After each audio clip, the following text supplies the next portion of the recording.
Good night, sweet dreams. That's what my dad would say to me. But sometimes I had trouble falling asleep. Then he would tell me stories about his travels. I want this tradition to live on. So now, let me share my stories with you.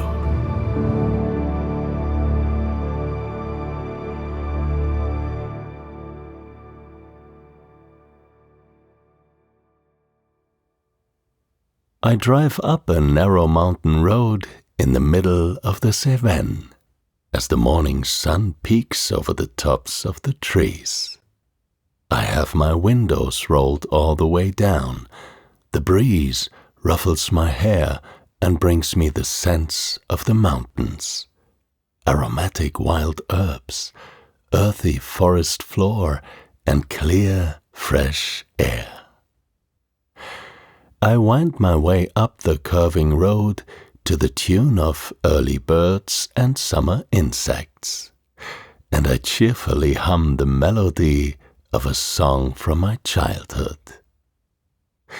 I pass by few houses up here, and even fewer cars. This charming little part of southern France is called Mialet, a commune with a population density of only 20 people per square kilometer.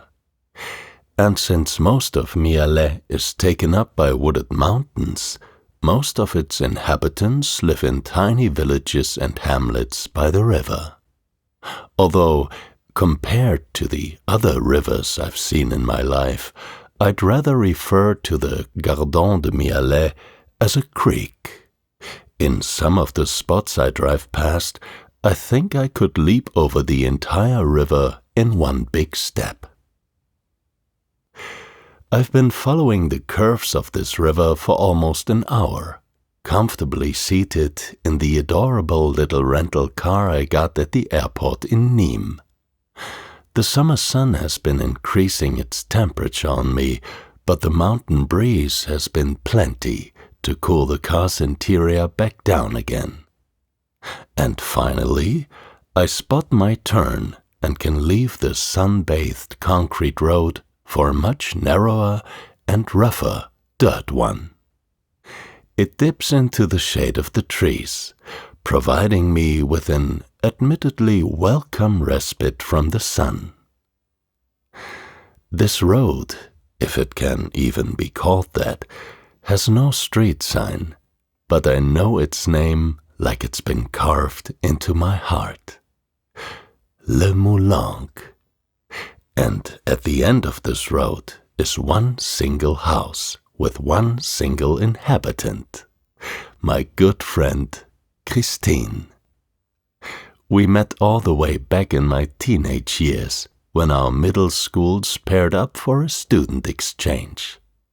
Every child in my French class was assigned a pen pal in her year's German class, and after sending letters back and forth for weeks, we were finally able to visit each other. She's been a valuable friend to me ever since, and even now we still write old-fashioned letters to one another.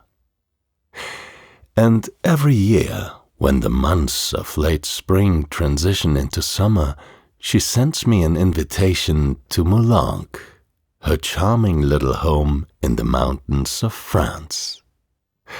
I asked her once whether the house was named after the road or if the road was named after the house. She said that both have been here for so long, passed down in her family from generation to generation, that even she doesn't know. The peaceful forest road ends in a makeshift parking space, just big enough for 2 cars. I squeeze my little rental into the unoccupied half, next to Christine's old red Peugeot. The rest of the way to Moulenc has to be taken on foot, so I gather up my hiking bag and head down the side of the mountain. There's only a hint of a path between the trees here, but fortunately I know exactly where to go. I've only walked for maybe 5 minutes when I hear a familiar voice calling my name. I look up from my careful descent and give Christine a big wave and an even bigger grin. We run to each other like we're children again, and she gathers me up in a warm hug. "Mon Dieu, it's been too long," she says, patting my back energetically. I apologize with a laugh, admitting that I'd love to accept her invitation every year, but that I really do come here as often as I can manage. She lets me go with a good-natured scoff and rolls her eyes, then tells me to come see the changes she's made since the last time I was here. After dropping off my backpack at the front door, she gives me a formal tour of the additions. New mortar on the outer walls of the stone house, a fresh coat of paint on the wooden window shutters, a patch of cabbage and lettuce that used to be a big hole in the ground, and even a shiny new bucket for the well out back. I give each addition proper admiration, then I look around with a fond smile at everything that hasn't changed. The vegetable beds are still spread out all around the clearing, with cobblestone walkways running between them that Christine's grandfather put in place. Smaller herb and flower beds still line the walls of the house, plotted out so each plant receives exactly the amount of sunlight it needs to thrive. The chickens are still in their fenced enclosure, clucking to themselves. And that little shed still sits by the tree line, hiding away the old emergency generator. Christine doesn't use electricity, preferring the simpler analog way of life. She grew up in a small village not far from here, but even that wasn't isolated enough. So when her grandparents left this house to her, she gladly moved in, happy to tackle any downsides the old home posed her in exchange for the freedom she'd come to yearn. And whenever I can spare time to visit, I gladly partake in the peace and quiet of this place. We share a pleasant breakfast of homemade bread and soft-boiled eggs before Christine has to head into town to buy a few supplies she can't grow in a garden. I offer to join her, but she pats my shoulder, saying that I've sat in a car for long enough today and that I should just relax. So I take her words to heart, rifling around in my backpack for the book I brought and heading out to find my favorite chestnut tree. When we were younger, Christine and I would climb up and down this tree all day, or sit in its shade and read comic books. Even now, it looks exactly the same as it did back then, standing by the edge of Moulang's clearing as if waiting for me to join it. I'm more than happy to do so, and I'm filled with nostalgia when I settle down among its roots and start to read. The wind rustles the leaves over my head and dances over the pages of my book. All around me, cicadas make their whirring noises. Birds hidden in trees all over the mountain chirp their cheerful songs. I can smell the scents of the forest and the garden. Rosemary, basil, and thyme, tulips, and orchids and lavender. I feel a deep calm overtake me, a special kind that I can only experience right here.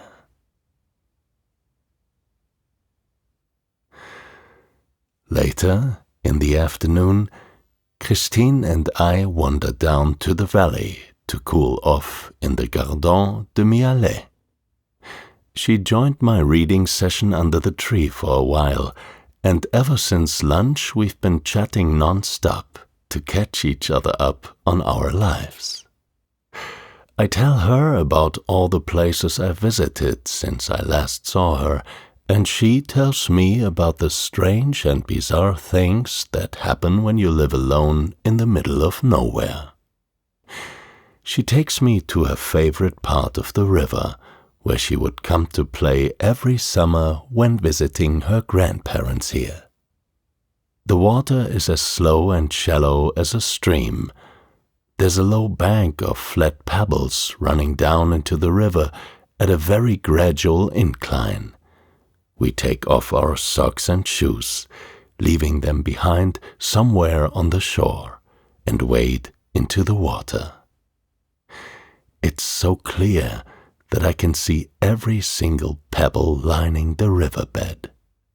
Most of them are gray, but here and there I can also see some bluish, reddish, and even brilliant white ones. A few tiny fish swim by, curiously stopping by our feet for a moment. I wriggle my toes at them, and they quickly zip away. I lie down on my back, with my head on the warm rocks and my legs in the cool water. I hear Christine join me, though I've closed my eyes from the blinding blue of the sky.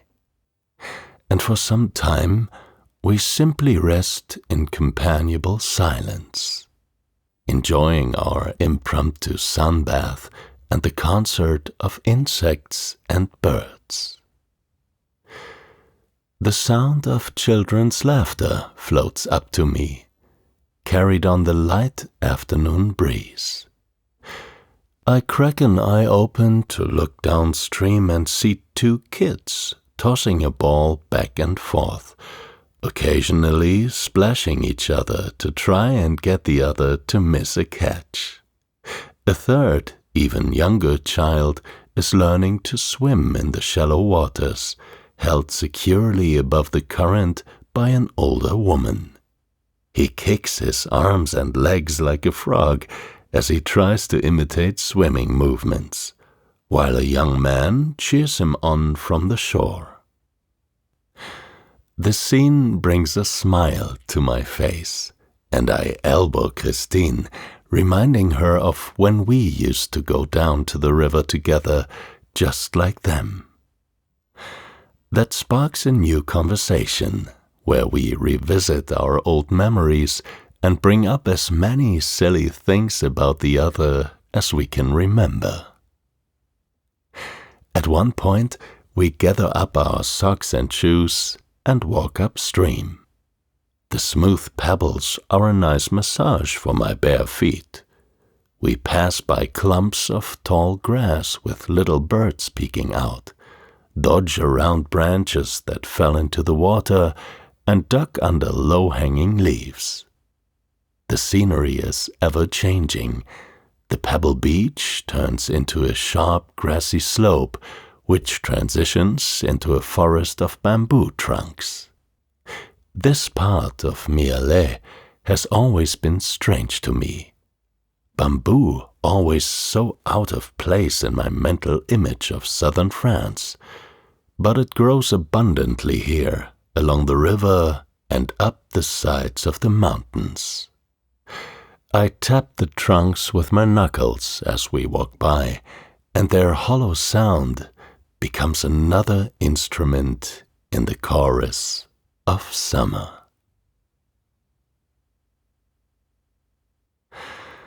That evening, I help Christine prepare a feast of a dinner.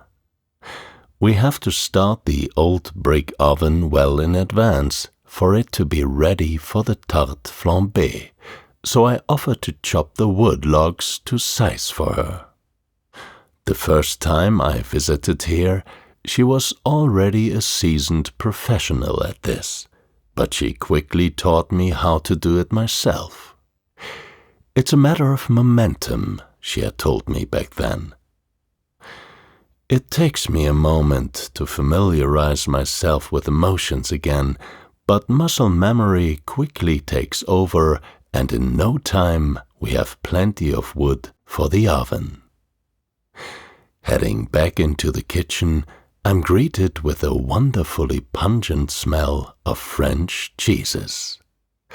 I eagerly look over the stunning selection Christine has set out on a platter. Creamy brie, tangy camembert, nutty comté, and velvety morbier. My mouth begins to water, and I suddenly realize how hungry I am. But there's more to do before we can eat. I put together the dough for the tarte flambée, throwing myself into the repetitive kneading motions while Christine prepares other ingredients. I let myself sink into the rhythmical push and pull of kneading. The feeling of the individual components merging together under my hands, the satisfaction when I can step back and see that a pile of flour has become a soft mound of dough. The dough quickly turns into flattened pizzas, topped with crème fraîche, strips of bacon, and slices of onions from her garden. While Christine carefully places those in the oven, I start arranging the table and chairs outside, carrying out a salad of fresh vegetables and accompanying vinaigrette, some candles for the darkening evening, the platter of cheeses and, of course, 2 glasses and a bottle of red wine. Christine had told me to pick one from her selection before showing me an entire cupboard of wines. I had such a hard time deciding between a Merlot and a Bordeaux that eventually she stepped in with a laugh, saying that we just have them both. And even before the first tarte flambée is ready, we are settled outside and clinking our glasses. The dinner is delicious. It feels both simple and indulgent at the same time, like it's carrying me back to an age when life was less complicated. Tonight, the hot tarte flambée is the most incredible thing I've ever tasted. As rich and flavorful as the fanciest of meals. The salad, made exclusively of vegetables from Christine's garden, and the simple vinaigrette she mixed together for it, balance out the heartiness of the main course perfectly. I find myself eating more than I'd expected to, always coming back for another bite when I thought I was finished. And the cheeses. If I hadn't realized I was in France before taking my first bite, there's no way I could have failed to realize it afterwards. Nowhere else have I had cheese like this. So smooth it dissolves on my tongue, and so flavorful that all my senses seem to awaken to partake in the experience. The Merlot I chose rounds out the flavors exquisitely, and even long after I'm full, when the sun is well past the horizon and our conversation winds down into sleepiness, I keep sipping my wine and nibbling on pieces of cheese. By By the time we wish each other good night and I flop into bed, we really have gone through both of the bottles I picked, as well as most of the food. The wonderful meal settles comfortably in my stomach. It's a pleasant weight, seeming to sink me further into the soft mattress. My window is wide open, letting in the night breeze and the sounds of the mountains.